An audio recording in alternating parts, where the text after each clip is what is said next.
Bueno, chicos, entonces vamos a comenzar con lo que sería el tema de introducción a la bacteriología. Como parte de la agenda del día de hoy, vamos a abordar lo que serían las formas bacterianas, la estructura y la función de sus componentes celulares de cada una de las células bacterianas, claramente, la clasificación bacteriana, genética bacteriana, metabolismo bacteriano, algunos antimicrobianos y finalmente culminaremos con la resistencia microbiana.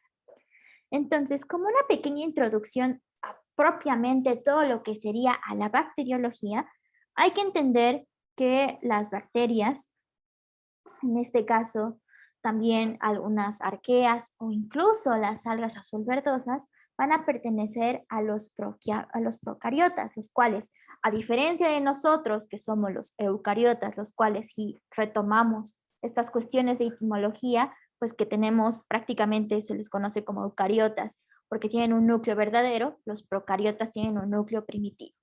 Como tal, una célula procariota no tiene el tamaño suficiente para podernos albergar todos los organelos a diferencia de cada una de nuestras células. Entonces, en el caso de las bacterias, aquí los microorganismos, que son estas células bacterianas, pues realmente son muy pequeñitas. Por ende, los organelos que ellas pueden contener, pues realmente no tienen ninguno más que su propio material genético y toda la complejidad que ellas nos albergan es dada a partir de su propio exterior. Aquí las bacterias que van a colonizarnos a los seres humanos van a aproximadamente de entre 0.1 a 10 micras. Entonces, además de que consideremos de que realmente las bacterias son un tanto pequeñitas, también es importante contemplar que pueden llegar a adoptarnos formas bacterianas un tanto diferentes. Por ejemplo, hay algunas que pueden ser cocos, hay algunas que pueden ser bacilos, que parecen como pequeñas pastillitas, algunas otras que parecen cocobacilos, que es la combinación entre un coco y un bacilo, los bacilos fusiformes, los vibrios como vibrio cólera, los espirales o bien las espiroquetas, como lo es leptospira. Entonces, tanto como son pequeñas como por la forma bacteriana que ellas tienen, es necesaria su identificación mediante tinciones especiales. Y bueno, ¿cuál es esta tinción por excelencia mediante la cual nosotros podemos llegar a identificar a cada una de las bacterias? Pues es la tinción de Gram. La tinción de Gram como tal nos va a permitir distinguir entre lo que son las bacterias Gram positivas y las bacterias Gram negativas. En el caso de una bacteria Gram positiva, estas se van a apreciar de color morado. ¿Por qué? Porque van a retener al colorante en lo que serían los proteoglucanos, a diferencia de las Gram negativas, las cuales se van a apreciar de color rojo. ¿Por qué? Porque estas básicamente, como vamos a ver más adelante, en las cuestiones de la estructura de la propia pared celular, no tienen la misma cantidad de los proteoglucanos que sí tienen las bacterias que son gram positivas. Por ende, el colorante no se fija y la única forma de que puedan colorearse es mediante el contracontraste, que es la safranina, la cual les otorga este color rojo. Entonces, ¿cuáles son estos 5 pasos para los cuales nosotros utilizamos y podemos teñir a una bacteria con esta tinción de Gram?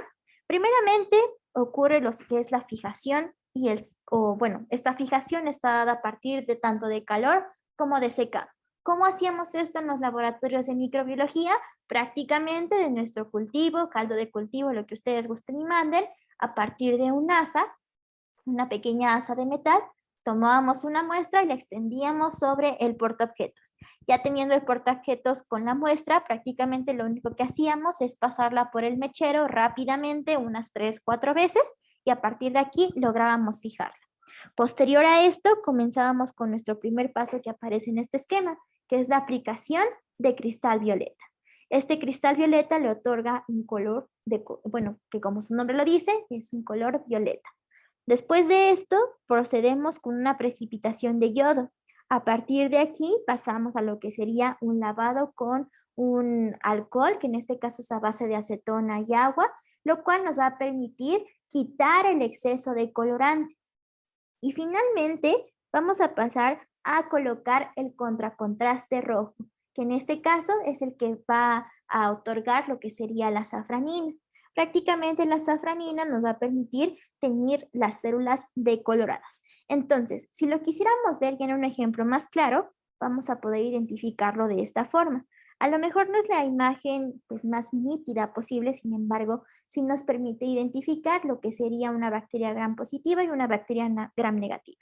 Yo les mencionaba que una gram negativa, por la falta de proteoglucanos, pues realmente no nos permite esta fijación de lo que sería del colorante. Es por eso que se aprecia de color rojo, así como se ve en esta imagen.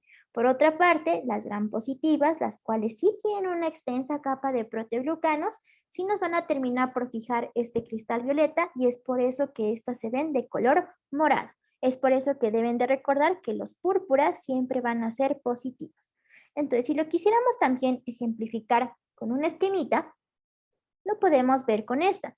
Tenemos que las bacterias gram positivas, aquí con un ejemplo claro que es Staphylococcus aureus, las cuales pues de forma característica ellas poseen una estructura como si fuera un racimo de uvas, es por eso que lo vemos de esta forma. Pues prácticamente aquí, desde que se tiñe con cristal violeta, se fija el colorante a sus proteoglucanos de su pared celular, de forma que aunque se trate de quitar el exceso de colorante, pues no se le va a quitar este color. Es por eso que estas quedan de color morado. Y bueno, en el caso de aquellas que son gram negativas, no tenemos estos proteoglucanos en lo que sería su superficie. Entonces aquí pues prácticamente al momento de que llegamos al paso donde lavamos tanto con acetona y agua y quitamos el colorante, pues prácticamente se les quita el color morado. Es por eso que estas se van a teñir hasta que llegamos con el contracontraste rojo, el cual es la safranina, y es por eso que estas se ven de color rojo. Entonces, vamos a comenzar a hablar de las estructuras bacterianas.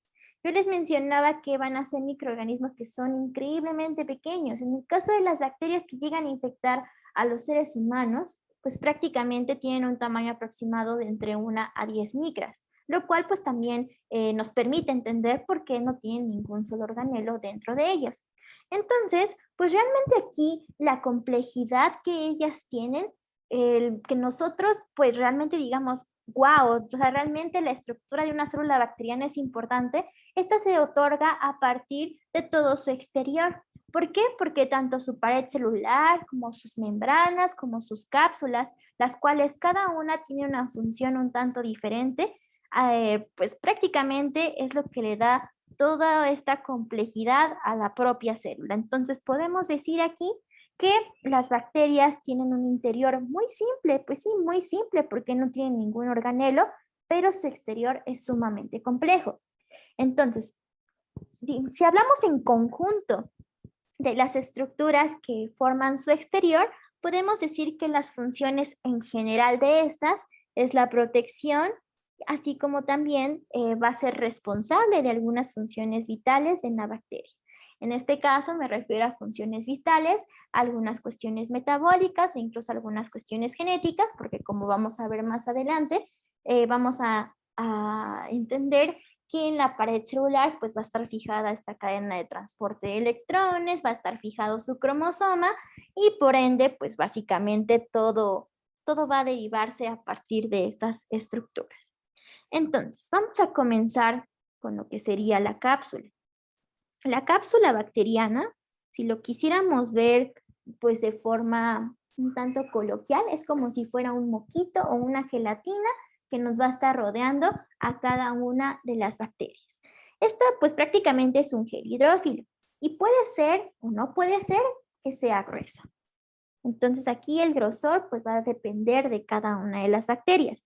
Es importante mencionar que las cápsulas no se van a apreciar con tinciones típicas, es decir, necesitan reacciones o tinciones específicas para que nosotros podamos evidenciarla, como por ejemplo lo que serían las tinciones con tinta china, para poder apreciar específicamente cada una de estas estructuras. Entonces, si lo quisiéramos definir, una cápsula van a ser una capa de polisacáridos que pues van a tener diferentes residuos o diferentes moléculas de azúcar, así como también algunos polipéptidos simples. Sin embargo, aquí la importancia de esta radica en su función, ya que pues les va a permitir protección a partir de lo que sería del sistema inmunológico de cada uno de nosotros, ya que son poco antigénicas y también son antifagocíticas. ¿A qué me refiero con esto? La antigenicidad es esta propiedad que se tiene para poder desencadenar o para poder iniciar una respuesta inmunológica. Entonces, como están compuestas con polisacáridos y polipéptidos simples, pues generalmente su composición a comparación de los tejidos que nosotros poseemos en nuestro cuerpo o en su defecto, la composición de algunas células, pues realmente son muy semejantes. Entonces, el sistema inmunológico, de forma normal, porque pues como en todo hay excepciones, de forma normal, de forma cotidiana, el sistema inmunológico no reconoce a lo propio. Entonces, si tiene una semejanza tan alta con lo que serían las estructuras propias, pues realmente pues es muy poco probable que el sistema inmunológico las reconozca. Y por ende, pues tampoco las puede fagocitar, es decir, no va a venir ningún macrófago que pueda comérselas y a partir de aquí comience el procesamiento del antígeno. Entonces, pues es por esto que las protege del propio sistema inmunológico. No obstante, no es la única función, ya que también nos va a favorecer su adherencia a las células del huésped. Entonces, en el caso de una sola bacteria, estamos hablando de una cápsula. Sin embargo, cuando ya hablamos de un cúmulo de bacterias, de una agrupación de ellas, lo que tenemos ahora es una formación de biopelículas. Entonces, podemos decir que una biopelícula es como el plural de lo que sería una cápsula propia. Esta nuevamente también nos va a favorecer esta protección no solamente del sistema inmunológico, sino que también nos va a permitir una protección frente a lo que serían algunos antibióticos. ¿Por qué? Porque estos les es más difícil poder atravesar esta cápsula y por ende, pues prácticamente no les causarían ningún efecto, pues en este caso malo para la bacteria. A lo mejor se preguntarán si la cápsula es más externa, la verdad es que sí, si lo viéramos desde las estructuras más externas hasta la más interna, la cápsula es la que nos cubriría toda la célula, entonces vamos a dibujarlo de esta forma. Todas las bacterias van a tener una membrana celular, la cual nos va a contener lo que en este caso tendríamos como el citoplasma. Entonces, aquí vamos a tener el citoplasma, tenemos a nuestra membrana, a lo mejor después tenemos al periplasma y después tenemos a los proteoglucanos. En el caso de que sea una bacteria gram positiva, pues solamente se va a quedar aquí, pero si es una bacteria gram negativa, pues todavía va a tener una membrana externa. Sin embargo, e independientemente de cuál sea, es importante considerar que la cápsula va a estar encima de estas. Entonces, por lo mismo, la cápsula va a ser la estructura más superficial que pueda tener una bacteria. No obstante, también es importante considerar esta otra estructura a la cual denominamos como pared celular. La pared celular es una estructura rígida. Esta estructura rígida nos va a rodear a todas las células eubacterianas. ¿A qué me refiero con esto? Que son bacterias por excelencia. A excepción, nuevamente aquí menciono que como en todo hay excepciones, a aquellas que carecen de pared, que son, por ejemplo, lo que serían las micoplasmas o algunas otras bacterias como clamidia. Y bueno, aquí también es importante considerar la pared celular, ya que esta nos va a permitir diferenciar entre lo que serían las bacterias gram positivas y las bacterias gram negativas. Y bueno, algunas de esas funciones de lo que sería la pared celular. Y bueno, prácticamente aquí para lo que nos funcionaría la pared celular es para la protección. Si lo quisiéramos englobar en una sola función, es para una protección de la célula bacteriana, la cual pues va a protegerla de algunas alteraciones mecánicas y también pues nos va a ayudar a favorecer es que no se destruya la célula y que ésta no llegue a estallar en algunos ambientes en donde tengamos pues una hipertonicidad o que prácticamente los componentes de este ambiente nos favorezcan que pues tengamos un mal intercambio en este caso de la osmosis y que pues esto no prácticamente va a evitar todo este daño. Por otra parte, también nos va a protegerla, va a evitarnos algunas agresiones químicas y físicas, va a permitir también el intercambio de algunos nutrientes y de algunos metabolitos que van a ser pues necesarios para el propio crecimiento de las bacterias. Sin embargo, lo que yo les mencionaba en un inicio es que la importancia de esta pared celular es que básicamente nos va a permitir que nosotros podamos distinguir entre lo que sería una gram positiva y una gram negativa. ¿Por qué? Porque, por ejemplo, en el caso de una bacteria gram positiva, pues prácticamente de qué se va a componer, de una membrana celular, que sería esta de aquí, y de una capa pues un tanto gruesa de peptidoglucanos. Por otra parte, una bacteria gram negativa también se compone de esta membrana celular, también tiene una capa de peptidoglicanos, sin embargo, no es del mismo ancho de la cual sería en una bacteria gram positiva, pero algo tan especial en estas bacterias gram negativas es que por encima de esta pared o de esta zona de los peptidoglucanos se va a encontrar una membrana externa que prácticamente tiene las mismas características que el resto de la membrana en todos los seres vivos. Membranas como las nuestras, es decir, una bicapa de fosfolípidos, la cual va a ser selectivamente permeable y que pues básicamente va a tener a proteínas inmersas dentro de ella. ¿Para qué? Para que nos permita el intercambio de solutos, de algunas moléculas a través de ella. Entonces, como pueden ver, la diferencia simple sería esta, que una bacteria gram negativa va a tener a lo que sería una membrana externa, lo cual pues no existe en el caso de una bacteria gram positiva. Sin embargo, pues vamos a ver ya de forma más detallada cada una de estas paredes celulares. Entonces, vamos a comenzar con la pared celular de una bacteria gram positiva. ¿Cuáles van a ser los componentes principales de esta pared celular? Principalmente tenemos a los peptidoglucanos y a los ácidos teicoicos. Vamos a comenzar con los peptidoglucanos, que como pueden ver en este esquemita, son estas que parecen como pastillitas entre amarillas y naranjas, las cuales, como pueden también apreciar, van a estar dispuestas como si fuera una red. Esta red es una matriz tridimensional, la cual es un tanto rígida.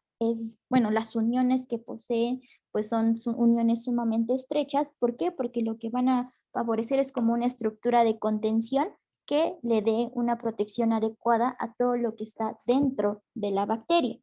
Estos peptidoglucanos se van a componer de lo que serían N-acetilglucosamina y N-acetilmurámico, que prácticamente a partir de estas moléculas es donde vamos a tener estas uniones rígidas. Aquí como tal también es destacable mencionar que la mayoría de las enzimas no van a degradar a los peptidoglucanos, a excepción de lo que sería la lisozima y la hidrolasa que tenemos en las lágrimas. Entonces, a excepción de estas dos enzimas, prácticamente ninguna otra enzima logra hacerle algo a esta pared celular. En el caso de elección de lo que serían la lisozima y las hidrolasas, estas sí pueden hacerle daño. ¿Por qué? Porque nos van a fragmentar estos enlaces que tenemos a nivel de lo que serían las moléculas de N-acetilmurámico y de N-acetilglucosamina. Entonces, prácticamente lo que hace es destruirnos estos enlaces y a partir de aquí es como comienza a debilitar a la pared celular. Por otra parte, yo les mencionaba que está compuesta también por el ácido teicoico, que son aquí estas como si fueran mangueritas de color morado que atraviesan la pared celular de un lado a otro. Estos van a estar compuestos de fosfato de ribitol o bien incluso de fosfato de glicerol y también de algunos azúcares y de algunos otros aminoácidos. Aquí prácticamente también van a funcionar para darnos esta rigidez a lo que sería la propia pared celular. No obstante, también se van a componer de algunas otras moléculas. En este caso tenemos a lo que serían proteínas específicas de especie, como algunos polisacáridos, en el caso, por ejemplo, de Streptococcus pyogenes, que también se compone de lo que sería la proteína M. Es decir, tenemos muchas moléculas que estas ya tienden a ser un tanto más específicas y bueno, estas ya van a depender del tipo de especie de la cual estemos hablando. Entonces, nuevamente, aunque suene un poco repetitivo, esta pared celular, pues prácticamente lo que van a hacer es conferirnos resistencia osmótica y también Algo aquí muy importante es que le otorgan esta forma a la célula. Y bueno, ¿por qué decimos que le da o que le otorga esta forma a una bacteria? Porque prácticamente cuando nosotros eliminamos algún fragmento o incluso dañamos a la pared celular, pues prácticamente lo que vamos a ocasionar aquí es que la bacteria adopte una forma completamente diferente. ¿Hasta aquí tienen alguna duda?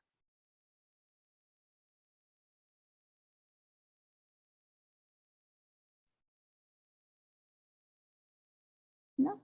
Ok. Entonces, vamos a pasar ahora a una pared celular gram negativa.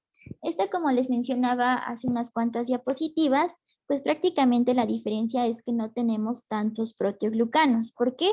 Porque tenemos a la membrana plasmática, que es la misma membrana que poseen todas las bacterias. Después tendríamos una capa muy delgada de los peptidoglucanos, que es esta que podemos ver aquí de color entre rosa y morado, la cual pues también va a estar inmersa esta en lo que sería el espacio periplásmico, y encima de esta capa tenemos a una membrana externa, que es aquella que nos va a hacer la diferencia entre lo que sería la gram positiva y la gram negativa. Entonces, aquí como tal tenemos que el periplasma, este espacio periplásmico es exactamente lo mismo, va a ser una estructura intermembrana, una estructura que se va a disponer entre lo que sería la membrana externa y la membrana plasmática.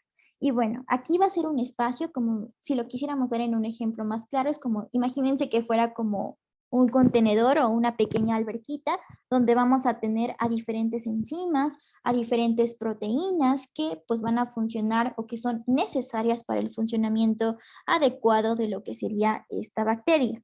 Por otra parte, en una membrana externa va a estar compuesta o básicamente, como les decía, es la misma estructura que que cualquier otra membrana, que en este caso pues está dispuesta en lo que serían en las células de algunos seres vivos. En este caso se compone de una capa de fosfolípidos, la cual aquí, a diferencia de estos fosfolípidos tan importantes que nosotros sí tenemos en nuestras membranas, esta tiende, bueno, prácticamente cambian y de lo que van a estar compuestas es ahora de un lipopolisacárido. Este lipopolisacárido, que bueno, es como lo que les mencionaba, que es lo que se encuentra en lugar de un fosfolípido, es el principal antígeno de una bacteria gram negativa. ¿A qué me refiero con esto de antígeno? Es esta molécula que al momento de que el sistema inmunológico lo reconozca, pues puede prácticamente iniciarnos una respuesta inmunitaria. No obstante, a pesar de que las moléculas son diferentes, pues prácticamente las funciones son exactamente las mismas entre esta membrana externa de una bacteria y las membranas que tenemos nosotros. ¿A qué me refiero con que sus funciones son muy semejantes? A que prácticamente van a ser, digamos, como estructuras que van a permitir una permeabilidad selectiva de lo que pasa o lo que no pasa a cada una de las células. En este caso, en una pared celular de una gram negativa, pues generalmente tiende a ser un tanto impermeable. Es por eso que necesita de algunas otras proteínas, como por ejemplo las porinas, las cuales prácticamente son como pequeñas puertas, pequeñas compuertas, que pues van a permitir el paso de una molécula de un lado a otro.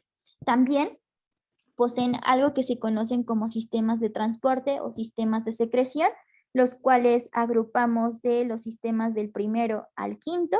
Los vamos a ver, bueno, en algunas bacterias son más relevantes en unas que en otras. Y prácticamente este tipo de sistemas de transporte nos van a permitir la captación y la liberación de distintos metabolitos y de distintos compuestos. Entonces, pues básicamente van a ser estas puertitas de lo que dejan pasar, y en algunas otras bacterias funcionan como si fueran pequeñas jeringas que nos van a permitir el paso de algunas moléculas de dentro de la bacteria adentro a lo mejor de alguna célula. Entonces, como les decía, la pared celular, además de que nos otorga esta protección pues tan importante a la célula bacteriana, también mencionábamos que nos otorgaba la propia forma de esta célula. Y esto lo veíamos porque al momento de que nosotros la dañábamos o en su defecto destruíamos a la pared celular, pues prácticamente la forma de una bacteria podría cambiar por completo. Entonces, cuando nosotros destruimos o le removemos por completo la pared celular a una célula bacteriana, esta ahora se va a convertir en un protoplasto. Este protoplasto va a tener la característica de que ya no va a poder multiplicarse. Y bueno, ¿por qué ya no se va a poder multiplicar? Yo les mencionaba que en la pared celular van a estar anclados tanto lo que sería como el cromosoma, como lo que serían algunos estructuras que van a participar en el propio metabolismo de la bacteria. Entonces, eliminamos esta pared celular, ya no hay ningún lugar en el que se puedan anclar este tipo de lo que serían estructuras que están internas en la célula bacteriana, entonces pues prácticamente ya no puede multiplicarse. Por otra parte, también tenemos a lo que se conocen como esferoplastos. Los esferoplastos, a diferencia de un protoplasto, son aquellas estructuras en donde tenemos un daño parcial de la pared celular. Entonces, realmente sí se dañó, pero no se dañó por completo. Por ende, sí afectó su forma, sí afectó la integridad de la propia bacteria, sin embargo, sí puede seguirse multiplicando. Y bueno, finalmente tenemos a lo que se conocen como las formas L, las cuales son una variedad de una célula bacteriana, en las cuales prácticamente es cuando ya no tenemos esta pared celular, pasa de lo que sería a un protoplasto y del protoplasto pasa a lo que sería una forma L. Esta forma L se vuelve estable esta célula bacteriana, sin embargo, ya no nos posee esta pared celular y bueno, esta puede seguirse multiplicando y algo más importante de lo que serían las formas L es que este tipo de estructuras pues prácticamente van a estar participando en la antigenicidad de lo que serían las bacterias. Entonces, pues prácticamente la forma L tampoco nos tiene pared, pero esta sí puede seguirse multiplicando una vez que ya se estabiliza, pero una vez que ya se le quitó la pared celular, es imposible que pueda retornar esta bacteria a su forma original. Entonces, ya abarcamos prácticamente las dos estructuras más superficiales de cada una de las células bacterianas. Bueno, Manuel nos hace otra pregunta. Antes de continuar, vamos a responderla. Y nos dice, ¿qué protege o da forma a las bacterias que no tienen pared celular? Pues realmente son las membranas, porque veíamos que todas tenían una membrana plasmática, pero realmente la pared celular era la conjunción de esta junto con los proteoglucanos. Entonces aquí las membranas, que en este caso la membrana como tal, que es la que nos la delimita, es aquello que nos va a estar conteniendo. Digamos que es como una pequeña capa, no va a tener la misma complejidad que el resto de las bacterias. Por ejemplo, otra vez retomo el ejemplo de las micoplasmas, que son las bacterias que no tienen una pared celular, pero sí tienen una membrana. Esta membrana, pues prácticamente nos va a estar conteniendo a la bacteria, no es igualmente compleja como lo es esta pared celular, pero pues es quien nos va a estar como resguardando todo lo que está dentro de esta célula. Entonces realmente no es como que todo esté flotando en el citoplasma y no hay nada que contenga a este citoplasma, sino que sí existe esta membrana, pero es lo único que existe. Ya no tiene ni proteoglucanos, ni el espacio periplásmico, ni otra membrana, no tiene algún otro de los componentes que ya vimos que nos conforman a una pared celular. Solamente se limita a esta membrana celular y es todo lo que la protege. No sé si me di a entender con eso. Ok. Entonces, mencionábamos a las dos estructuras más externas, la cápsula y la pared celular. Es momento de hablar ahora de la membrana celular. La membrana celular es pues prácticamente igual a las membranas que poseen el resto de los seres vivos. ¿Por qué?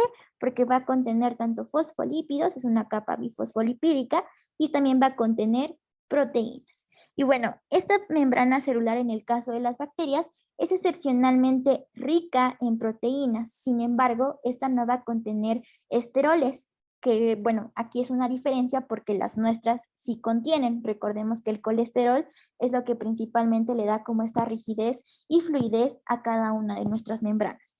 Aquí en el caso de una membrana celular de una bacteria, no lo tiene, a excepción de las que pertenecen a este género de las micoplasmas. Estas sí poseen muchos esteroles e incluso tienen una capa, en este caso como si fuera su pequeña cápsula, pero es una capa de puros lípidos. Es por eso que también es importante que comprendan que las micoplasmas tampoco se van a teñir en este caso con lo que serían las tinciones específicas, ni micoplasma, ni lo que serían las micobacterias. Las micobacterias son estas que les mencionaban que tienen esta capa de lípidos alrededor de ellas y estas específicamente se tiñen con tinciones para ácido alcohol resistentes, que son tinciones más complejas y son más específicas para este tipo de bacterias. Entonces, ahora sí, retomando lo que sería la membrana celular, ya hablamos que la estructura es muy semejante a la que nosotros poseemos y bueno, también estas membranas van a contener con proteínas receptoras que van a funcionar en la quimiotaxis. ¿A qué me refiero con la quimiotaxis? La quimiotaxis en inmunología y en este tipo de aspectos, pues básicamente son estas funciones en las cuales nosotros atraemos a diferentes células inmunológicas o a diferentes metabolitos. En este caso, aquí, bueno, algunos receptores van a terminar atrayendo aquí principalmente a células inmunológicas para que puedan ser atacadas. No obstante, también es importante mencionar que este tipo de bacterias pues también funcionan como barreras que son selectivamente permeables y que también pues deben de contener diferentes proteínas que estén pues más básicamente funcionando como estas puertitas o compuertas, como ustedes gusten llamarles, que nos permitan el paso de metabolitos o de algunos solutos de un lado a otro de esta célula. Y bueno, vamos a comenzar ahora con algunos otros estructuras que propiamente no son ni pared ni membrana, son estructuras que pues también son importantes para el funcionamiento de la bacteria y que también pues tienen una complejidad pues considerable. Entonces, vamos a comenzar con lo que son los flagelos. Los flagelos básicamente van a ser estructuras que nos van a permitir la motilidad de una bacteria, es decir, van a permitir su movimiento. Van a estar compuestos de lo que serían flagelina y van a tener una estructura helicoidal. Dependiendo de dónde se encuentre cada uno de estos flagelos, se le va a conocer de una forma diferente. ¿A qué me refiero con esto? Cuando se encuentran alrededor de la célula, se le conocen que tienen una distribución perítrica. Cuando se encuentran en un polo de la célula, se le conoce como polar o monótrica. Y cuando se encuentran en ambos extremos de la célula, se le conocen como lofótrica. Entonces, básicamente, ¿a qué nos referimos con esto? En que, por ejemplo, si se encontraban aquí alrededor de toda la célula, ¿cómo se llamaban? Perítricas. Cuando se encuentran en los polos, ya sea en el polo superior o en el polo inferior, se les conocen como flagelos polares o flagelos monótricos. Y cuando se encuentran en ambos extremos, es decir, se encuentra tanto uno aquí como uno de este lado, se le conocen como lofótricos. Y bueno, como les decía, la función importante que tienen los flagelos es que le van a proporcionar motilidad a las bacterias. Van a permitir que esta célula bacteriana se mueva, se dirija hacia los nutrientes. Es por eso esta función de quimiotaxis. Recordemos que la quimiotaxis no solamente se limita a la quimiotaxis de algunas células, sino que también permite este movimiento en lo que serían las bacterias que se muevan hacia sus propios nutrientes y también nos van a permitir que nos eviten las sustancias tóxicas. Y bueno, ustedes se han de preguntar cómo hacen el movimiento estos flagelos. Prácticamente donde se montan, bueno, si lo quisiéramos ver en un ejemplo un poquito más claro, no sé si pues, alguna vez hayan subido a un bote o algo así, en el cual pues ven que tienen una hélice en un lado del bote, la lanchita, lo que sea, que generalmente es en el polo trasero pues de este artefacto. Entonces estos funcionan como una hélice y se mueven así. Entonces este impulso que tienen de moverse en hélice es lo que impulsa a la bacteria a moverse. Funcionan exactamente igual. Imagínense que es como la hélice del bote. Para la bacteria prácticamente este es su flagelo. Entonces prácticamente van a movernos a la célula y pues hacen exactamente lo mismo.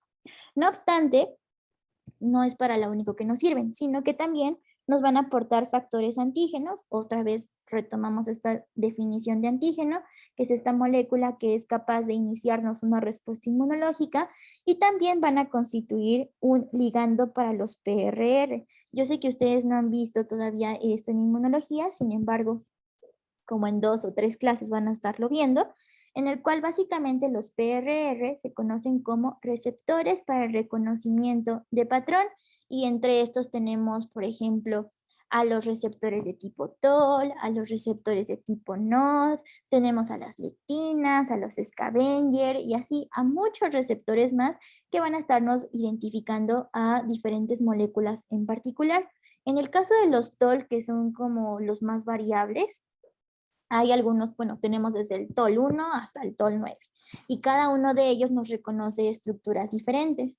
Por ejemplo, hay algunos que nos reconocen al lipopolisacárido, otros nos reconocen a la flagelina, otros incluso hasta nos reconocen moléculas que pertenecen a los propios hongos. Entonces, pues básicamente, este tipo de receptores se van a encargar de activarnos a una respuesta innata. ¿Por qué? Porque al momento de que se activan estos receptores, nos echan a andar diferentes cascadas de activación que van a culminar en la activación de diferentes factores de transcripción, como lo es el NF-κB o el MID88, y a partir de aquí, pues es como se van a empezar a activar las diferentes células que pues prácticamente pertenecen a la respuesta innata.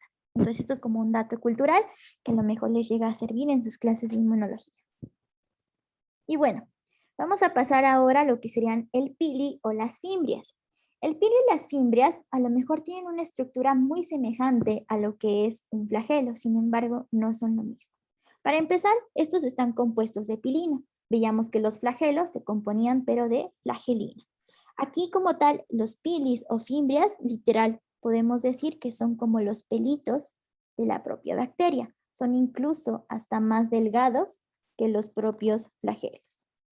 Entonces, estos los que nos van a favorecer es la adhesión ya sea a alguna otra bacteria o bien incluso a una célula de un huésped. Y bueno, aquí también estos poseen antígenos en lo que sería su estructura. Por ejemplo, en la punta de estos pili o de estas fimbrias pueden contener proteínas como lo son las lectinas. Van a ver también en sus clases de inmunología que tenemos receptores específicos para las lectinas como lo son la MBL. Y bueno, a partir de aquí van a poder comenzarnos a activar pues diferentes componentes de la respuesta innata. Por otra parte, también pues prácticamente participan como un factor de adherencia, lo cual pues es determinante en la virulencia y en la propia infección que nos confiera esta bacteria. ¿Por qué? Porque no es lo mismo que una bacteria a lo mejor sí se adhiera a una de nuestras células, pero después se despegue. ¿Por qué? Porque nosotros tenemos diferentes mecanismos que pues van a terminar por la eliminación de esta célula bacteriana. No obstante, si esta bacteria se queda literal pegada a alguna de nuestras células, pues es más probable que comience la colonización, es decir, que comience a adaptarse al ambiente en donde está pues prácticamente pegada, comienza a adaptarse y ahora sí comienza su multiplicación, y es por eso que comienzan las infecciones. Y bueno, algo aquí, digamos que muy curioso respecto a los pili o fimbrias, tenemos algo que se conoce como pili F o también llamado como pili sexual. Este pili sexual es prácticamente un pelito de estos de bacterias que es, pues, tiene una función muy peculiar que prácticamente nos permite la transferencia horizontal de segmentos cromosómicos bacterianos. A lo mejor les va a quedar un poquito más claro si yo les menciono que no sé si hayan visto la película de Avatar, esta donde están en Pandora y son muñecos azules increíblemente grandes, que si recordarán tenían colitas y que al momento de que ellos conectaban sus colas, pues tenían como esta revelación y prácticamente compartían materiales y compartían muchas cosas que quién sabe qué otras cosas compartían, además de algunos pensamientos mediante sus colitas. Entonces, pues prácticamente en las bacterias ocurre lo mismo. Al momento de que se une una con otra con estos pilisexuales, pues prácticamente van a permitirnos esta transferencia de algunos segmentos cromosómicos. Y bueno, ustedes van a decir, ¿y por qué querrían pues transferirse segmentos cromosómicos de una bacteria a otra? Y es porque prácticamente pues ellos van a seguirse reproduciendo y a lo mejor las cepas hijas que resulten de esta transferencia horizontal, pues lo que nos van a permitir es que las hijas pues tengan una mayor variabilidad en este caso respecto a su material genético e incluso a lo mejor en alguno de estos segmentos que se transfirieron iba un gen de resistencia, entonces a lo mejor la célula hija ya es resistente, por ejemplo, a la penicilina, o ya es resistente a los carbapenémicos, o ya es resistente a las cefalosporinas. Entonces, pues básicamente es para eso lo que nos sirve esta transferencia horizontal de segmentos cromosómicos. Más adelante vamos a ver cómo se transfiere cada uno. Y bueno, vamos a pasar ahora al citoplasma. El citoplasma es todo lo que está dentro de lo que sería la membrana, por ende va a estar rodeado por ella. Este como tal va a tener un aspecto granuloso y esto más que nada se explica porque tiene muchísimos ribosomas. Y bueno, ¿por qué tiene tantos ribosomas? Pues básicamente esto radica porque las bacterias tienen una alta tasa de crecimiento. Entonces los ribosomas pues básicamente son estos lugares donde se lleva a cabo la síntesis de proteínas, etcétera, etcétera. Entonces, pues si la bacteria se va a estar reproduciendo de forma constante, que a lo mejor en el caso de una bacteria, este ciclo de replicación pues realmente nos abarca muy pocas horas, pues por ende debe de tener muchos ribosomas. Es por eso que se ve granuloso. No obstante, también tenemos a las enzimas que participan en esta cadena de transporte de electrones en lo que sería la membrana citoplásmica. Y bueno, también tenemos algunas estructuras que pues prácticamente van a contener algunos materiales como lo son el polibeta hidroxibutírico o por ejemplo algunos materiales más simples como el carbón o como fosfato, los cuales también van a estar limitados por una membrana, en este caso una membrana un poco más delgada, y a estos se les van a conocer como cuerpos de inclusión. Estos cuerpos de inclusión, recuerden que no son solubles, los habrán visto en sus clases de histología cuando veían al carbón dentro del parénquima pulmonar o como cuando venían pues alguna otra molécula que quedaba y que incluso se veía de un color pues específico en cada una de las tinciones de los tejidos. Entonces, como resumen del citoplasma, podemos decir que contiene a los ribosomas, que contiene a proteínas, que contiene a metabolitos, así como también contiene a DNA cromosómico y a RNA mensajero. Y bueno, pasando ya prácticamente a una de las últimas estructuras, tenemos al cromosoma bacteriano. El cromosoma bacteriano es pues muy peculiar, hay que conocer lo que sería la estructura y la composición de cada uno. Hay que entender que es una molécula circular bicatenaria, que en este caso es única, y que no va a estar conectada en un núcleo, no va a estar contenida en esta estructura a como nosotros tenemos contenido nuestro material genético dentro de cada una de nuestras células, sino que esta sí va a estar contenido, pero no está completamente compactado ni está dispuesto como lo está en nuestras células. Aquí prácticamente está delimitado a una zona que se le conoce como nucleoide, que pues básicamente es algo muy semejante a un núcleo, pero no es el núcleo. Entonces aquí lo podemos ver en este esquema. Este es el material genético, este que aparece un pequeño listón rojo, y también tenemos al nucleoide, que es como esta zona en donde está delimitado el material genético, pero pues meramente no es un núcleo. Entonces, aquí el que una bacteria no tenga un núcleo también tiene una razón de ser, y es básicamente porque yo les mencionaba que la reproducción de algunas bacterias pues debe de ser extremadamente rápida. Por ende, el que no tengamos una membrana nuclear favorece que pues este crecimiento se lleve pues en un tiempo muy corto.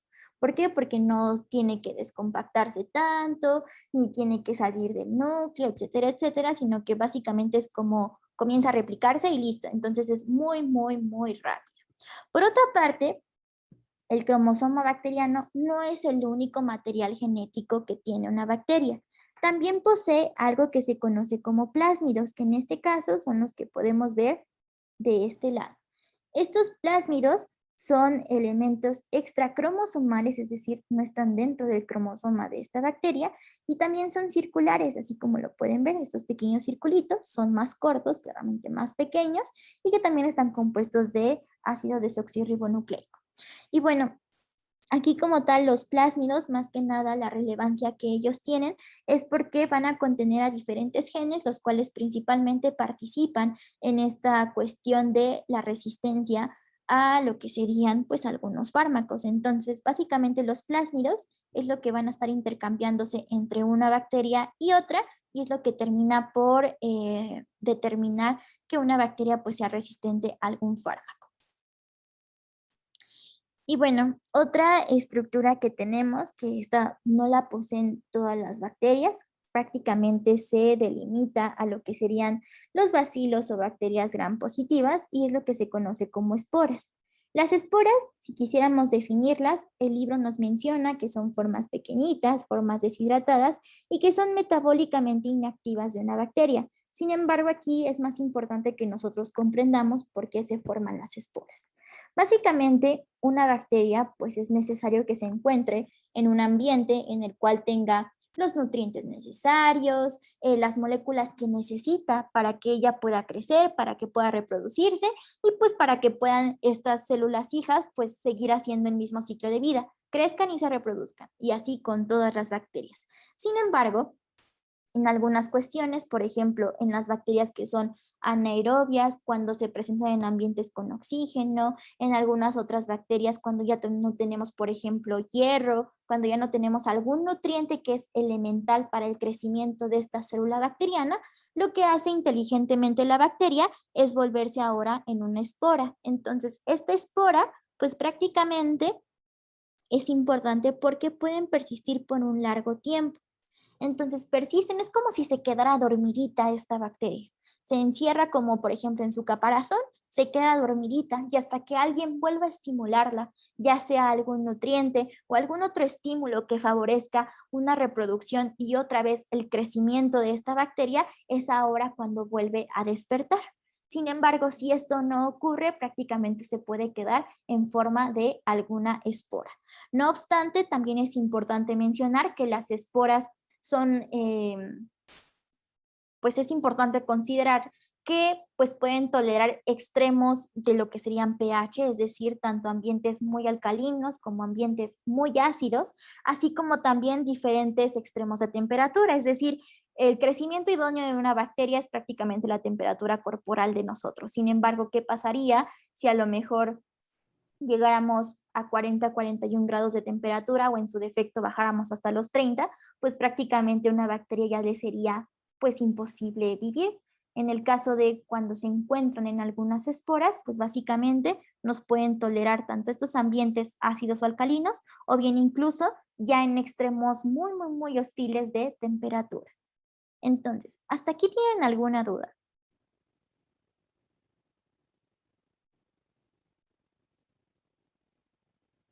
¿No? Si quieren nos tomamos 5 minutitos y ahorita continuamos con el resto para que no se estén durmiendo o algo así. Y volvemos aquí, si quieren volvemos a la 1:15.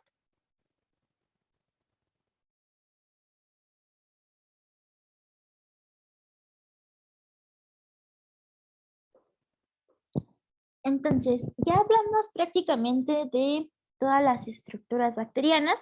Vamos a pasar ahora a lo que sería la clasificación. Aquí como tal hay que entender que la nomenclatura es no solamente de las bacterias, sino de cualquier microorganismo, es, bueno, se determinó, se otorgó a partir de diferentes científicos, de diferentes médicos, y la finalidad de esta es que todos los médicos en todo el mundo pues supieran o no se confundieran en el momento de nombrar algún microorganismo. Es prácticamente para homogeneizar pues, lo que sería el entendimiento de los mismos. Entonces, pues además de que nos permiten homogeneizar todo lo que sería pues el nombre, a lo mejor los tratamientos que podamos dar de cada uno de ellos, también le permite a los médicos comunicarse entre sí. Es como el lenguaje en el cual nosotros hablamos y decimos como es que es causado por Staphylococcus aureus o es una amigdalitis por Streptococcus pyogenes o es una glomerulonefritis por Streptococcus pyogenes. Entonces realmente es un lenguaje que nosotros utilizamos y que nos permite pues entender realmente de qué es lo que estamos hablando.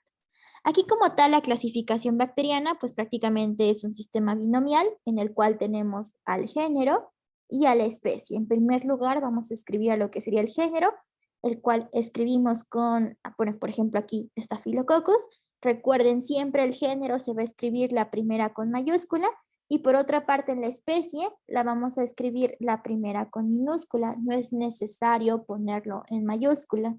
Aquí como tal digamos que estarían bien escritos y están en letras itálicas. ¿Por qué? Porque pues son nombres latinos, entonces pues realmente esa sería la forma adecuada de escribirlo. Sin embargo, pues aquí recuerden, lo más importante es que el género sí se escribe con mayúscula y la especie, que es la segunda parte de su nombre, se va a escribir con minúsculas. Entonces, aquí también es importante mencionar que la clasificación bacteriana la podemos determinar a partir de estas cuatro categorías. La principal de ellas son los serotipos. Los serotipos nos van a permitir identificar a cada una de estas bacterias mediante, así claro. ¿Aquí? ¿Elisa, está bien?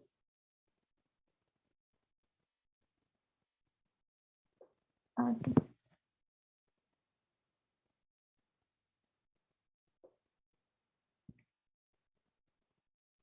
Ok. De todas formas, no se preocupen, les voy a pasar la presentación para que no se preocupen tanto por anotar. Pero bueno, entonces, hablábamos de los serotipos. Los serotipos es la identificación mediante anticuerpos que van a detectar antígenos específicos en ellas. ¿A qué me refiero con esto? Vamos a hablarlo en palabras simples. Tenemos a nosotros a los anticuerpos, que específicamente los podemos escribir así, es como una estructura, después van a ver que se componen por cadenas pesadas, cadenas ligeras, etc. Sin embargo, en esta zona de aquí, van a unirse a lo que serían los antígenos. Entonces, por ejemplo, si tuviéramos imaginemos que esta es una bicapa lipídica, vamos a hacerlo así más o menos. De esto tenemos a nuestros fosfolípidos y yo les mencionaba que tenemos a diferentes antígenos en ellas. Entonces, imaginemos aquí que, por ejemplo, tenemos a la proteína de Streptococcus pyogenes. Entonces, tenemos a anticuerpos, vamos a hacerlos con otro color de azul, que vamos a tener anticuerpos específicos que nos van a reconocer a este tipo de antígenos. Esto es prácticamente serotipificar. Identificar mediante anticuerpos a los antígenos específicos que van a estar en cada una de estas especies. No obstante, aunque por ejemplo cada especie tenga alguna molécula en particular, también tenemos a diferentes tipos de estas moléculas dependiendo de las diferentes bacterias que conforman a cada especie. ¿A qué me refiero con esto? Que a lo mejor unas tienen esta misma molécula, pero llega a cambiar alguna secuencia de algún aminoácido, alguna otra proteína, entonces pues realmente a lo mejor es mínimo el cambio, pero pues sí llega a repercutir en qué tipo de anticuerpos pues van a terminar por reconocerlo. Por otra parte, tenemos a los medios de cultivo. Aquí tenemos a tres diferentes.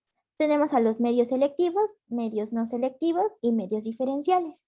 ¿A qué se refiere cada uno de estos?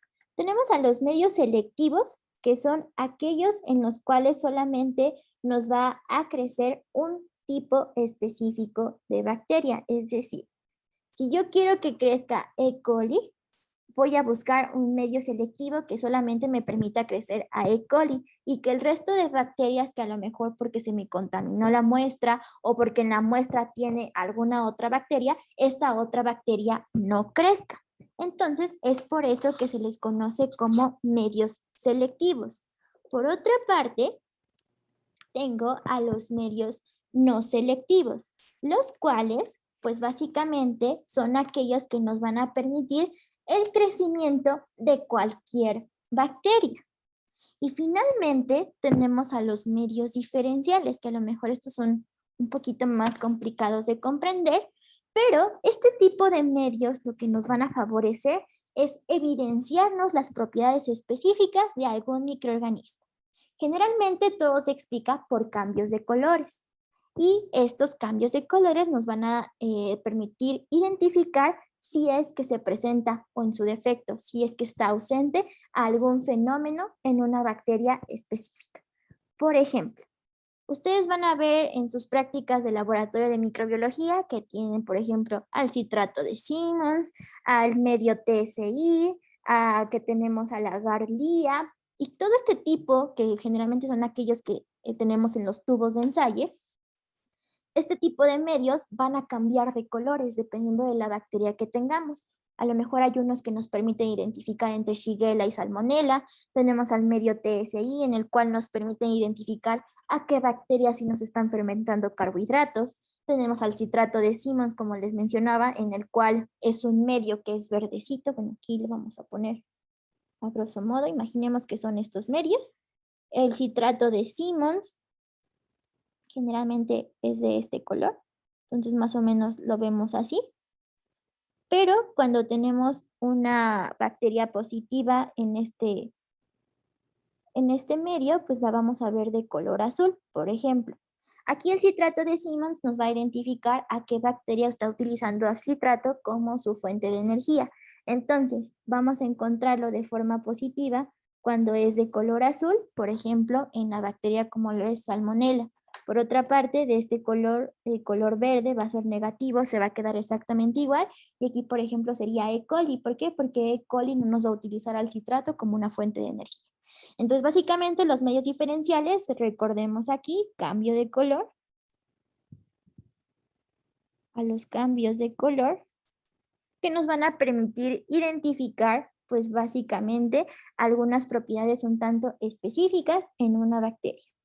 Por otra parte, tenemos a las pruebas bioquímicas. Las pruebas bioquímicas nos van a identificar la presencia de funciones metabólicas características. Por ejemplo, aquellas que las sometemos a la prueba de la oxidasa, a la prueba de la catalasa, que pues básicamente van a ser enzimas que van a estar inmersas en todo lo que sería este proceso de degradar a los metabolitos que están, por ejemplo, en el estallido respiratorio, que nuevamente vamos a retomar cositas de inmunología, en donde vamos a ver que después de la fagocitosis, pues lo que se busca es eliminar a cada uno de los microorganismos. En el caso de algunos, pues básicamente empezamos con este estallido respiratorio, donde formamos el peróxido y todo este tipo de moléculas en los cuales pues son dañinas para estos microorganismos. Sin embargo, hay algunas bacterias que han logrado pues básicamente formar algunas enzimas que nos destruyan a estos metabolitos y nos van a dar como resultado que pues básicamente pues no se destruyan. Entonces, básicamente estas pruebas bioquímicas nos permiten identificar este tipo de, por ejemplo, de enzimas o de funciones metabólicas en cada una de las bacterias. Por otra parte, también tenemos al análisis de material genético. Aquí tenemos a la hibridación, secuenciación y a las PCR. Las PCR ya las ustedes vieron en bioquímica de cómo se amplifica el material genético para saber si es esa secuencia. En el caso de la hibridación, es muy semejante a lo que veíamos con los serotipos. Vamos a identificar con anticuerpos una secuencia específica. Por ejemplo, si quisiéramos ver aquí, por ejemplo, esta secuencia, vamos a tener anticuerpos específicos en contra de esta y vamos a identificarlo en todo el material genético. Y por otra parte, en la secuenciación, pues es meterlo en una PCR y vamos a, pues prácticamente se va a decodificar todo el genoma. Entonces, a partir de aquí ya se encuentran cada una de las secuencias que sean de nuestro interés. Y bueno, vamos a pasar ahora a otra parte de esta clase que es la genética bacteriana. Como yo les mencionaba, el genoma bacteriano, pues así como su nombre lo dice, es todo el conjunto de genes que va a poseer la bacteria, que si bien ya hemos visto que va a estar en lo que sería tanto el cromosoma como en los elementos extracromosómicos, es decir, los plásmidos, que era lo que veíamos aquí, el cromosoma, ay, no se ve que teníamos al cromosoma, que era pues básicamente esta molécula bicatenaria circular, y aparte en el resto de lo que sería el citoplasma veíamos a los plásmidos, que pues eran elementos genéticos pero mucho más pequeños a diferencia del cromosoma. En el caso de las bacterias también es importante mencionar que solo tienen una copia de sus cromosomas, por ende son microorganismos haploides, no son como nosotros, que nosotros tenemos dos copias. Por lo mismo, cuando una bacteria llega a tener alguna alteración, se presenta alguna mutación en su genoma, como no hay algo que lo pudiera llegar a compensar, como lo es en el caso nuestro, pues prácticamente los efectos que se deriven a partir de esta mutación, pues van a ser claramente pues más evidentes en el funcionamiento de su célula. Entonces, vamos a hablar muy rápido acerca de la replicación, puesto que esto nuevamente es como un breve repaso de bioquímica. Recordemos que en una molécula que es circular bicatenaria, nuevamente tiene este origen de replicación, que si recuerdan era este centro ORI-C, y a partir de aquí comenzaba la replicación de forma bidireccional. Y bueno, prácticamente es cuando quedan las dos horquillas. ¿Por qué? Porque son o sea, tenemos a la helicasa, que prácticamente la helicasa es aquella molécula que nos va a separar las hebras del DNA, y a partir de aquí comienza la replicación, una replicación bidireccional. Es por eso que unas comienzan así, y en el caso de la otra hebra va a comenzar en sentido contrario. Entonces vamos a llegar a un punto en el cual tengamos una molécula de este lado, aquí tendríamos una, y aquí la otra, y aquí es donde va a culminar la replicación de ambas. No obstante, es importante mencionar que pues va teniendo un ligero retraso, por lo cual vamos a requerir de algunas ligasas que nos prácticamente van a funcionar para ligarnos o para unirnos a estos fragmentos de Okazaki que se van a quedar en cada una de las hebras. Y algo también muy importante por recordar aquí es que va a ser una replicación semiconservativa, es decir, que van a contener la mitad del material genético de la cual, bueno, de la molécula original a partir de la cual ocurrió esta replicación. Entonces, esto es lo que primeramente ocurre. Después tenemos a la transcripción, en el cual, pues ahora que vamos a tener a una polimerasa de RNA dependiente del DNA, la cual pues nos va a terminar por completar este material genético. ¿Para qué? Para que después finalmente pasemos a la traducción. Aquí la traducción en las bacterias pues es muy semejante a la traducción de proteínas que pues llevamos a cabo nosotros. Aquí lo que difiere es el tipo de ribosomas que tenemos. Aquí las unidades ribosomales tenemos al ribosoma 70S, que va a estar compuesto de la subunidad mayor, la subunidad 50S, y la subunidad menor, la subunidad 30S, pero es exactamente lo mismo. Otra vez tenemos esta secuencia iniciadora o secuencia de Shine-Dalgarno, y bueno, esta se va a unir a lo que sería la unidad ribosomal pequeña, que es la unidad 30S, y también tenemos al RNA de transferencia iniciador, que se va a unir al codón de inicio, que recordemos que es el de formilmetionina. A partir de aquí, pues se va a unir a lo que sería el sitio P en la unidad ribosomal grande, ya es cuando se unen las dos, y a partir de aquí pues ya comienza toda la magia de la traducción de proteínas, ¿no? Que pues básicamente comenzábamos aquí, en el cual teníamos a la metionina, que era el codón de inicio, y todos los siguientes aminoácidos van a ir y van a comenzar a unirse en la zona A. ¿Para qué? Para que después a partir de aquí estos dos se terminen uniendo, se formen los enlaces peptídicos entre entre cada uno de los aminoácidos. Entonces pues aquí se van a ir uniendo, y conforme estos se vayan formando estos enlaces, lo que estaba en el sitio P va a ir avanzando al sitio E, y a partir de aquí pues la cadena es como va a ir creciendo en este sentido. Y es así como poco a poco se van a ir liberando. Entonces, esto es a grandes rasgos el recordatorio de lo que sería la traducción de proteínas. Y bueno, en el caso de las bacterias es importante el intercambio del material genético porque, bueno, si quisiéramos decirlo de una forma muy coloquial otra vez, hay que mencionar que las bacterias utilizan su material genético de una forma muy promiscua, es decir, van a estárselo intercambiando de una bacteria a otra.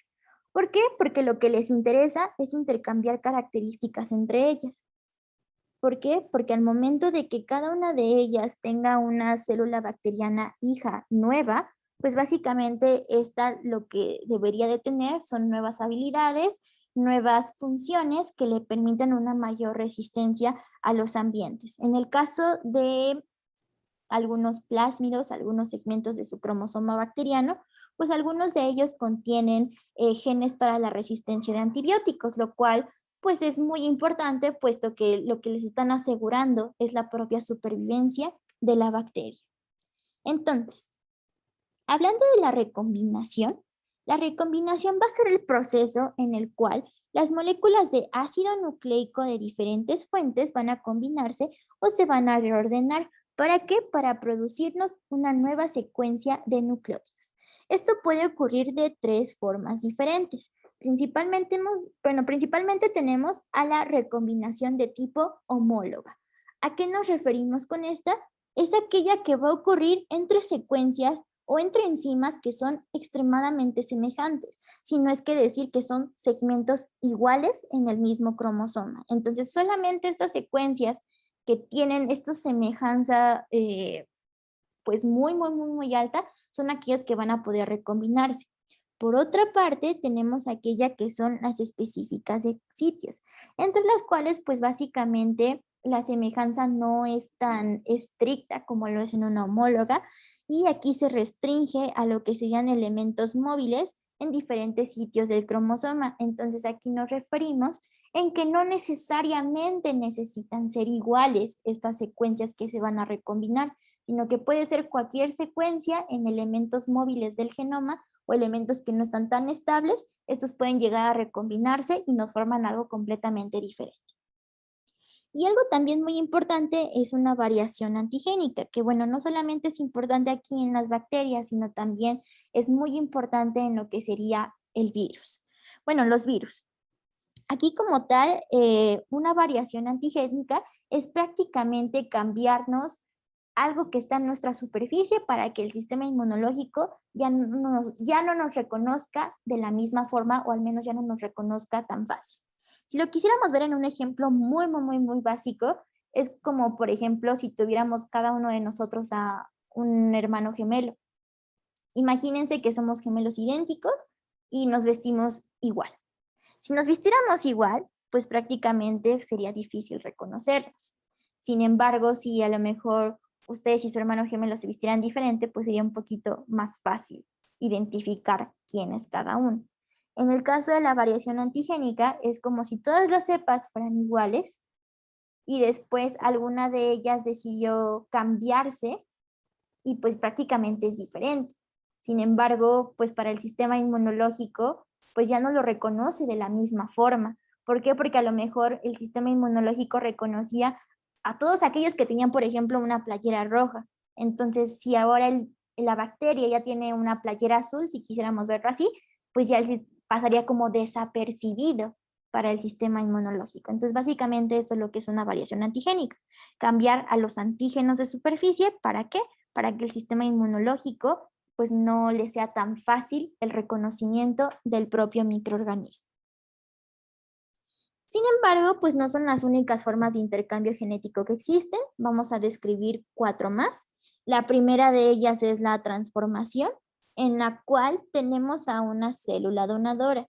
Esta célula donadora, por azares del destino, se muere. Entonces comienza la lisis de esta célula bacteriana. En una lisis es literal la destrucción de una célula bacteriana. Entonces se destruye y finalmente se va a liberar el material genético dentro de ella. Entonces, al momento de que se destruye y se libera este material genético, otra célula, cualquier otra bacteria, va a recibirnos al material genético que está dentro de ella. Y al momento de que lo recibe, lo incluye en su genoma y pues prácticamente al momento de que lo integra, después lo forma o lo convierte como parte suya. Posteriormente tenemos a la transducción. La transducción nos implica necesariamente una infección de la propia bacteria, porque sí, aunque suene difícil de creer, hay algunas bacterias que pues son infectadas principalmente por algunos virus, los cuales se conocen como bacteriófagos o vulgarmente conocidos como los virus de las bacterias, los cuales pues al momento de que se infecta una de estas bacterias, pues cada uno de los virus bueno, hay que saber que pues meramente son material genético. Entonces, pues nos van a destruir a las células y finalmente cuando ésta se destruye, se van a liberar los fagos y estos fagos pues van a ir y nos van a infectar a otra bacteria. Sin embargo, al momento de que infectan, pues nos van a liberar el material genético que ellos tienen dentro de la célula receptora y nuevamente esta célula lo va a integrar en su genoma y lo va a formar como parte suya. Y bueno, también tenemos a lo que sería la conjugación. En esta vamos a retomar el ejemplo del pili sexual que les hablaba hace un ratito y el ejemplo un poco burdo de lo que sería la película de Avatar, en la cual pues teníamos que a partir de este pili sexual puede intercambiarse ya sea el propio genoma, el cromosoma bacteriano, o bien incluso puede intercambiarse lo que sería el plásmido. Puede intercambiarse lo que sea, pero es necesariamente, bueno, este necesariamente debe de ocurrir a partir de lo que sería el pili sexual. Por eso se le conoce como conjugación. Y bueno, finalmente tenemos a la transposición, en el cual esto seguramente lo debieron de haber abordado en bioquímica, en el cual teníamos genes transposones, o también conocidos como genes saltarines, los cuales pues van a estar moviéndose de una parte a otra en todo lo que sería el genoma, y a partir de aquí de que se mueven pues de forma constante en todo este material genético, pues al momento de que se lea o se quiera traducir esta secuencia, pues claramente nos va a dar resultados un tanto diferentes. ¿Hasta aquí tienen alguna duda?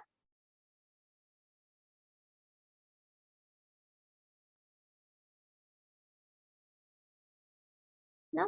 Bueno, entonces vamos a hablar ahora de las mutaciones. Nuevamente es otro recordatorio de bioquímica, puesto que pues son exactamente lo mismo. Recordemos que tenemos tanto factores físicos como factores químicos que nos pueden alterar la propia secuencia genética. En el caso de los factores físicos, tenemos que el calor nos va a favorecer la desaminación de algunos nucleótidos, la luz ultravioleta nos va a formar dímeros o incluso la radiación ionizante nos va a formar algunos radicales hidroxilo que nos van a alterar este proceso de unión de bases. Por otra parte, algunos factores químicos como los análogos de nucleótidos claramente nos van a ocasionar apareamientos erróneos de toda la secuencia genómica, así como también errores en la replicación, y pues esto claramente nos va a dar como resultado una codificación de genes pues un tanto diferente. Aquí, por ejemplo, el ejemplo más claro de un análogo de nucleótido es el 5-bromouracilo.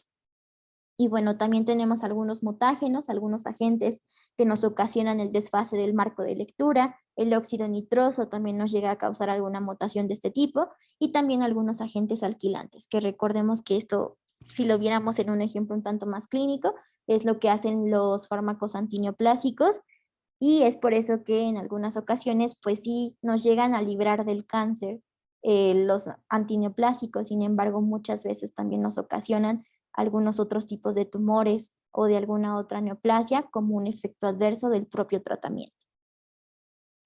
Y bueno, aquí nuevamente esto es como un repaso. Recuerden que tenemos a las transversiones, las transiciones, las mutaciones silenciosas, las mutaciones en sentido erróneo, las conservadoras, aquellas que no tienen sentido y nos forman un codón de paro, aquellas que son condicionales y termosensibles, aquellas que nos desfasan el marco de lectura y por ende nos ocasionan la formación de aminoácidos un tanto diferentes, y finalmente aquellas que son nulas, en las cuales pues nos van a destruir a las funciones del propio gen. Entonces, después de este recordatorio rápido de mutaciones y todo esto de la replicación genómica, vamos a pasar finalmente a lo que sería el metabolismo bacteriano. El metabolismo bacteriano, pues como tal, el que una bacteria pueda producir sus propios nutrientes y que ésta pueda crecer, por ende necesita una fuente de energía y los elementos necesarios para que esto ocurra sin algún inconveniente.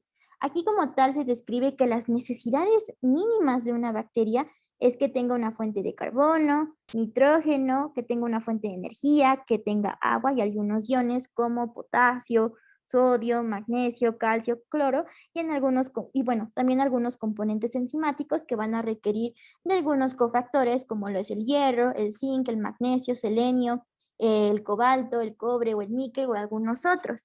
¿Para qué? Para que esto pues lleve de a cabo de una forma pues idónea lo que sería cada una de sus rutas metabólicas, todo lo que sería la de transporte de electrones, el ciclo de los ácidos tricarboxílicos, todo este tipo de rutas las lleve a cabo de la mejor manera posible. Entonces, sí, las bacterias también se ponen un poco especiales dependiendo del tipo de nutrimentos que ellas requieren para crecer.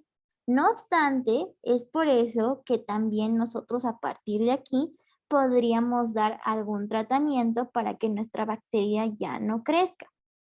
¿Por qué? Por ejemplo, en el caso del hierro, nosotros podríamos incluso usar algunos quelantes de hierro para evitar que nuestra bacteria siga tomando este hierro y siga creciendo. Entonces, aquí es por eso que nosotros es importante comprender todo este tipo de requerimientos que necesitan cada una de las bacterias para que puedan crecer y reproducirse de forma adecuada. Entonces, tenemos diferentes tipos de bacterias, si así lo quisiéramos mencionar, dependiendo de sus necesidades metabólicas. Tenemos aquellas que son anaerobias estrictas, que son aquellos microorganismos que no van a poder crecer en presencia de oxígeno. Tenemos aquellas que son aerobias estrictas, las cuales requieren de oxígeno molecular esencialmente tanto para su metabolismo como para su crecimiento. También tenemos aquellas que pueden crecer tanto en presencia o bien incluso de la ausencia de oxígeno, y en este caso se le conocen o se le denominan como bacterias anaerobias facultativas. Y finalmente tenemos aquellas que son microaerófilas, que son básicamente las que van a requerir aproximadamente de un 5 a un 10% de oxígeno para un crecimiento óptimo, es decir, las necesidades que tienen pues realmente son mínimas, no obstante sí lo necesitan, pero es muy poco. Es por eso que se le conoce como microaerófilas. Y bueno, también es importante saber cómo podemos denominarla a partir de cómo es que ellas sintetizan sus propios nutrientes. Tenemos a bacterias que son autótrofas, que van a crecer sintetizando sus materiales a partir de sustancias inorgánicas sencillas. Tenemos a las quimiolitrótrofas, que son aquellas que van a obtener la energía a partir de oxidación de compuestos inorgánicos. Tenemos a las heterótrofas, que son aquellas que requieren de carbono orgánico para poder producir su energía. Y finalmente a las litótrofas, que son aquellas que van a producir, bueno, que van a depender más bien de sustancias químicas inorgánicas y de fuente de dióxido de carbono para producir energía. Y bueno, también aquí, respecto al metabolismo, es importante mencionar a aquellas que nos van a llevar a cabo fermentación y aquellas que nos llevan a cabo respiración aerobia. En el caso de la fermentación, como lo habrán visto en glucólisis y todo este tipo de rutas metabólicas, es cuando bueno, en ausencia de oxígeno, el piruvato es que este se va a convertir en diferentes productos metabólicos. Y bueno, a partir de aquí, si bien pues es una buena fuente para nosotros producir energía y bueno, también para las bacterias producir su propia energía, no es tan eficiente puesto que solamente nos va a producir 2 moléculas de ATP por cada molécula de glucosa, lo cual pues también no es tan beneficioso metabólicamente hablando. Y bueno, en el caso de una respiración aerobia, aquí necesariamente es la implicación de una vía metabólica en el cual tengamos la oxidación del sustrato y a partir de aquí tengamos este intercambio de electrones hasta que alguien más lo acepte como el sustrato final. Y bueno, aquí prácticamente, si recordamos nuevamente algunas cuestiones de bioquímica, tenemos que el ciclo de los ácidos tricarboxílicos, así como también del propio transporte de electrones, metabólicamente hablando, también nos puede dar como resultado hasta 38 moléculas de ATP, por lo cual, si hablamos en cuestiones energéticas, pues sí es más rentable que una bacteria tenga un metabolismo de tipo aerobio. ¿Por qué? Porque nos va a producir muchas más moléculas de ATP. Y bueno, hemos llegado a la cuestión del crecimiento bacteriano. Esta curva es muy importante porque es la que nos va a explicar por qué la bacteria crece de la forma que crece. Yo les mencionaba que una bacteria necesita metabolitos y son metabolitos específicos.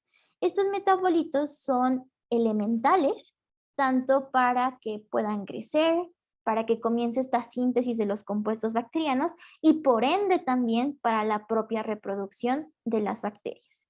Entonces, en el caso de que llegara a faltar algún nutriente para la síntesis o para el crecimiento y o reproducción de cada una de las bacterias, sí lo llega a afectar este crecimiento, este ciclo como tal.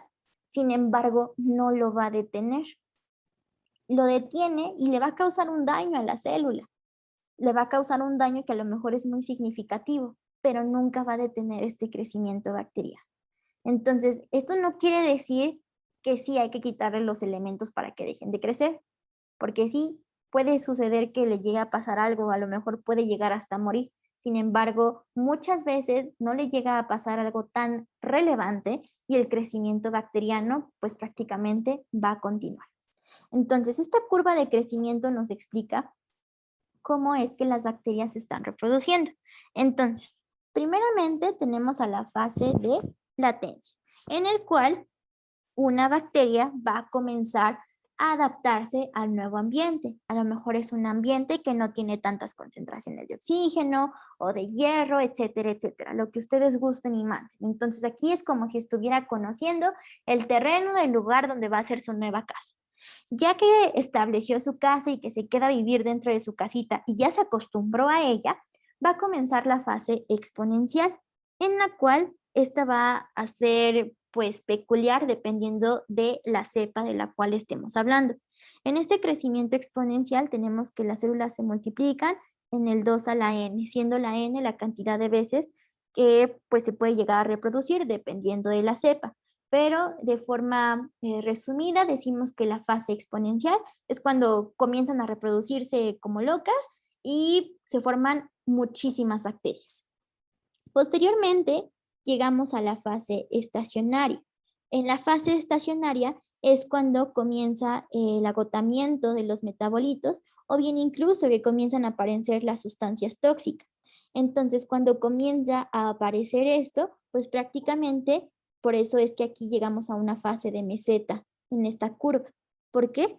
Porque ya no tenemos esta reproducción como lo veíamos en la fase exponencial, pero tampoco están muriendo, sino que se llegan a estancar. Ya nadie se reproduce, pero nadie está creciendo y nadie se está muriendo. Y finalmente llegamos a la fase de muerte, en la cual, pues así como vemos, comienza el declive de lo que sería esta curva. Entonces aquí, como tal, dejan de dividirse, pero en algunas veces sigue, bueno, la mayoría de las veces, y así lo mencionamos, siguen siendo viables e incluso hasta en esta fase siguen siendo insensibles a los antibióticos. No obstante, aquí sí comienzan a morir una que otra, pero no es tan significativo que pues terminen por morir todas. Entonces, recuerden las 4 fases del crecimiento bacteriano. Tenemos a la latencia, a la fase exponencial, que es cuando comienzan a crecer, la fase estacionaria y finalmente la muerte de estas células. Y bueno, en el caso de algunos antimicrobianos, yo les mencionaba que muchos tienen pues diferentes mecanismos de acción.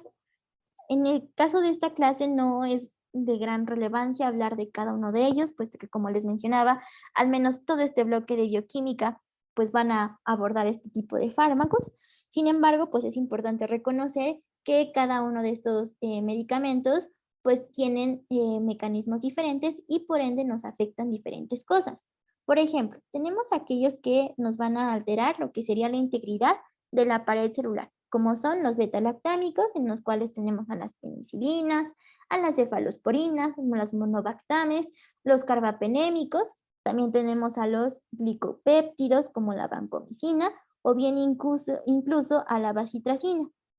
Por otra parte, tenemos aquellos que van a dañarnos lo que sería la integridad de la membrana plasmática, como lo son la polimixina, los lipopéptidos, y bueno, estos son como los más relevantes de este grupo.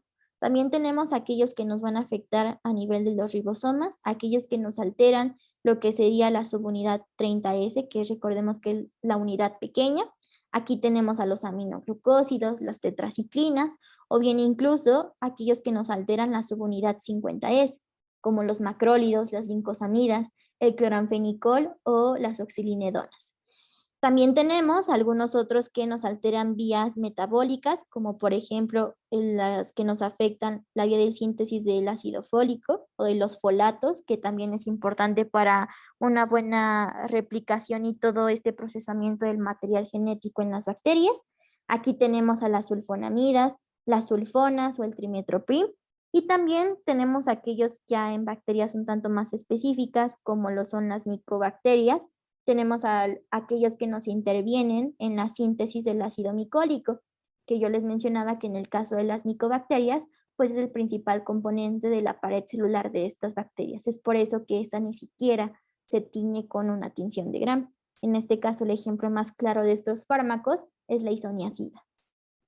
Y finalmente tenemos aquellos que nos intervienen en la síntesis del DNA, como las fluoroquinolonas, que son aquellas que nos atacan a las topoisomerasas. Y aquí tenemos lo que serían el ciprofloxacino, levofloxacino, moxifloxacino, o bien incluso aquellos que nos intervienen en la síntesis del RNA, como es la rifamicinas. Y bueno, es importante conocer los antibióticos, puesto que si le quisiéramos ver una aplicación clínica, además de que nos van a permitir combatir las diferentes enfermedades bacterianas, también es importante considerar saber qué tipo de fármacos sí le hacen daño a cada una de las bacterias. Y bueno, ¿cómo podemos saber eso? A partir de lo que se conoce como antibiograma. El antibiograma es una prueba en la cual nosotros vamos a medir la resistencia microbiana a fármacos en particular. Generalmente se realiza con lo que se conoce como método en difusión en disco o también llamado como método de Kirby-Bauer, que es básicamente poner en un agar como este, que está inoculado con diferentes bacterias, nosotros vamos a poner diferentes fármacos, que son estos circulitos de color blanco.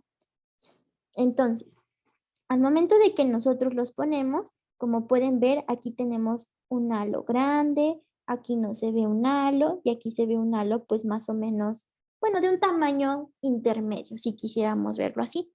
Esto tiene un significado diferente. Por ejemplo, aquí podemos decir que este fármaco, el que ustedes gusten y manden, lo podemos clasificar con la letra S. Es decir, esta bacteria va a ser susceptible.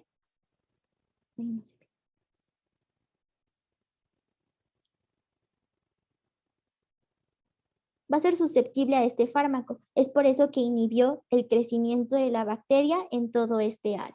Por otra parte, aquí tenemos que, pues básicamente es un halo de un ancho, pues prácticamente intermedio. Entonces, estos se les clasifican con la letra I, en el cual tenemos que tiene una resistencia intermedia.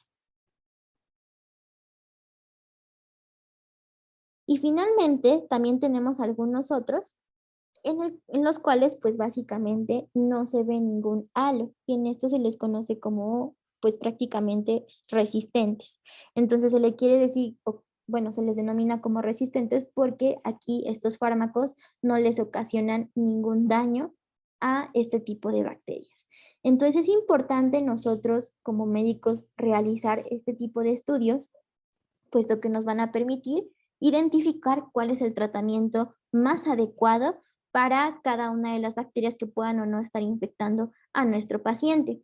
Lamentablemente, en los últimos años se han identificado que cada día las bacterias pues se encuentran como esta. Realmente ya muy pocos antibióticos les hacen algo considerable a estas células bacterianas.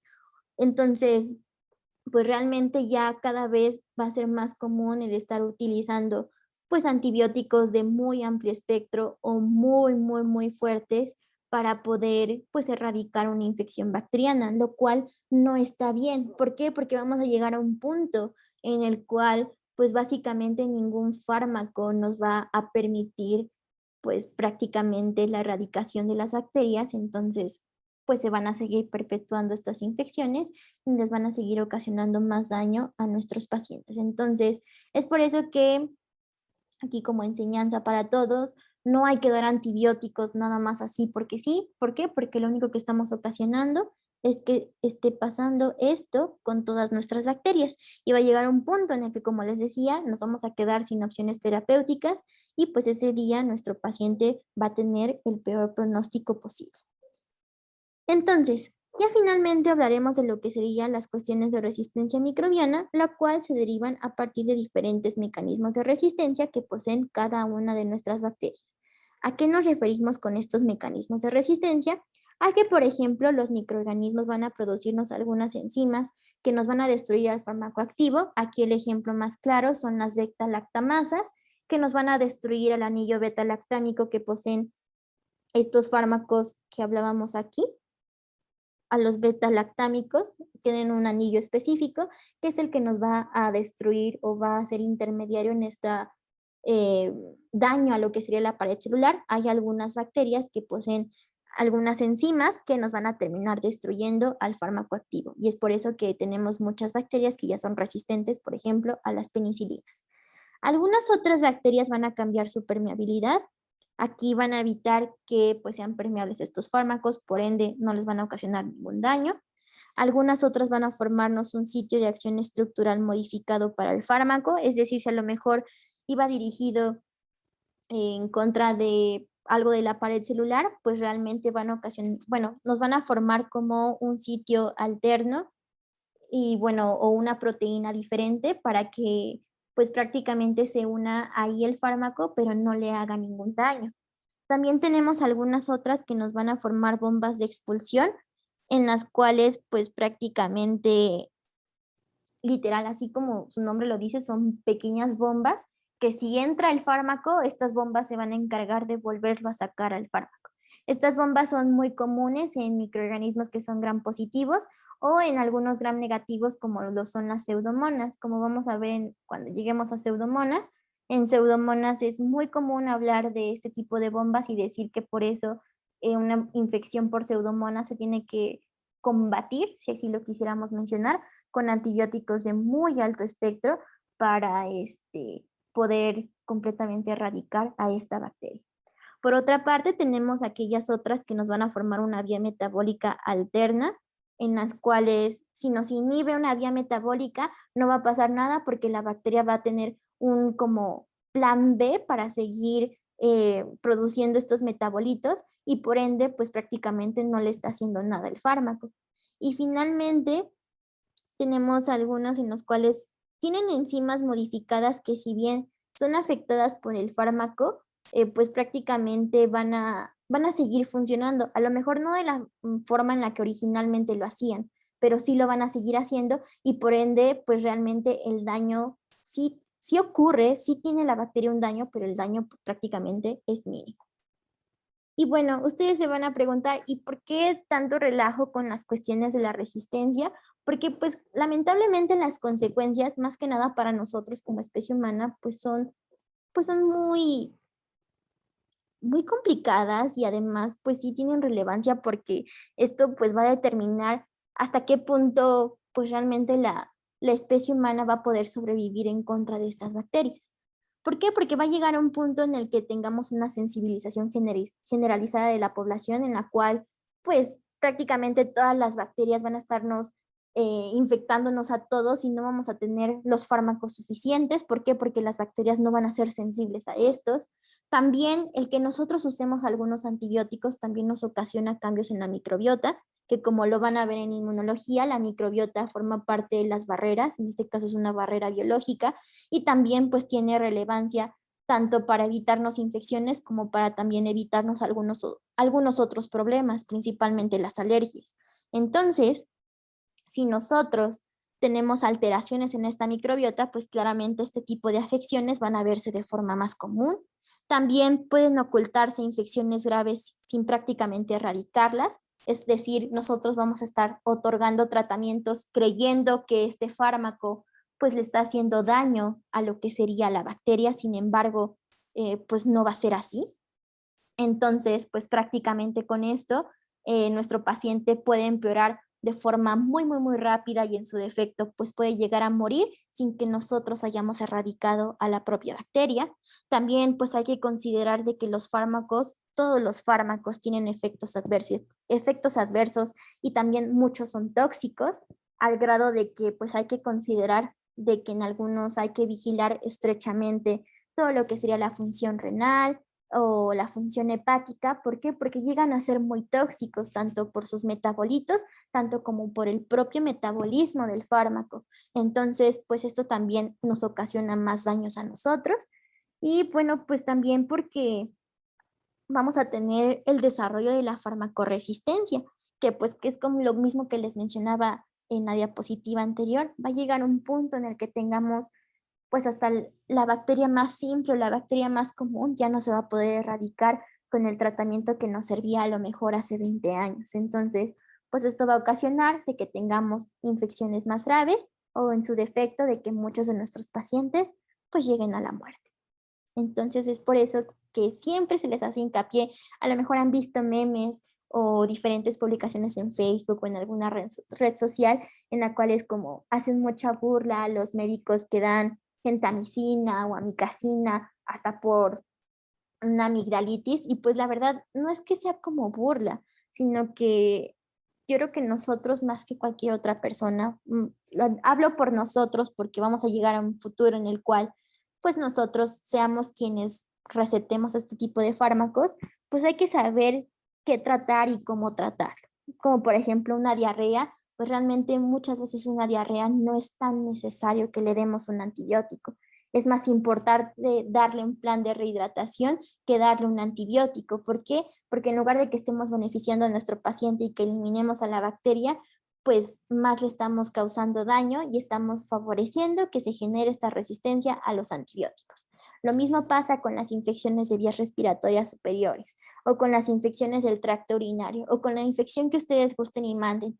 Si nosotros damos un antibiótico que no es el adecuado ni para el problema ni para la bacteria, pues realmente lo único que estamos ocasionando es esta resistencia a los fármacos que en algunos cuantos años nos van a causar efectos como estos o incluso hasta peores y después vamos a tener o vamos a llegar a una situación en la cual ninguno de los fármacos que tenemos nos va a servir para absolutamente nada.